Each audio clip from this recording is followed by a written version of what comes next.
ఈ శారీస్‌కి ఎంత మంచి రెస్పాన్స్ ఉంది అంటే నేను ఆర్డర్స్ తీసుకుంటూనే ఉన్నానండి.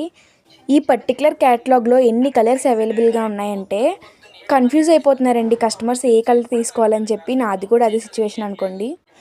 కలర్స్ అన్నీ కూడా ఈ వీడియో ఎండ్‌లో యాడ్ చేశాను చూడండి. ఇంకా క్లియర్‌గా కావాలి అనుకుంటే మన పేజ్‌లో ఆల్రెడీ క్లియర్ పిక్చర్స్ అనేవి పోస్ట్ చేశాను. ఒకసారి చెక్ చేయండి ఇంట్రెస్ట్ ఉన్నవాళ్ళు. అండ్ చాలామంది అయితే క్యాష్ ఆన్ డెలివరీ కోసం అడుగుతున్నారు కదా! సో సీఓడీ ఆర్డర్స్ కూడా తీసుకుంటున్నామండి విత్ అడ్వాన్స్ పేమెంట్ 200 రూపీస్. కానీ సీఓడీ ఆర్డర్స్ డిస్పాచ్ అవ్వడానికి లేట్ అవుతుంది. త్వరగా కావాలి అనుకునే ఆన్లైన్ పేమెంట్ చేసి అయితే మీ ఆర్డర్స్‌ని ప్లేస్ చేసుకోండి. సో 7 to 9 డేస్‌లో అయితే మీకు వెళ్ళిపోతాయి మీ ఆర్డర్స్. మాక్సిమం 7 డేస్‌లో వచ్చేస్తాయి. అండ్ ఇప్పుడు ఏవైతే వీడియోస్ యాడ్ చేశానో అవన్నీ కూడా మనకి కస్టమర్స్ షేర్ చేసుకున్న వీడియోస్ అండి. వాళ్ళైతే ఆన్లైన్ పేమెంట్ చేసి ఆర్డర్ ప్లేస్ చేసుకున్నారు. 7 డేస్‌లో అయితే వాళ్ళకి వెళ్ళిపోయాయి. వీడియోలో శారీ క్వాలిటీ తెలుస్తుంది కదా! మనమైతే ఫస్ట్ క్వాలిటీ ప్రొడక్ట్స్ మాత్రమే సేల్ చేస్తున్నామండి. కావాలి అనుకున్న వాళ్ళు స్క్రీన్ పైన ఉన్న వాట్సాప్ నెంబర్‌కి మెసేజ్ చేసి మీ ఆర్డర్స్‌ని అయితే ప్లేస్ చేసుకోవచ్చు.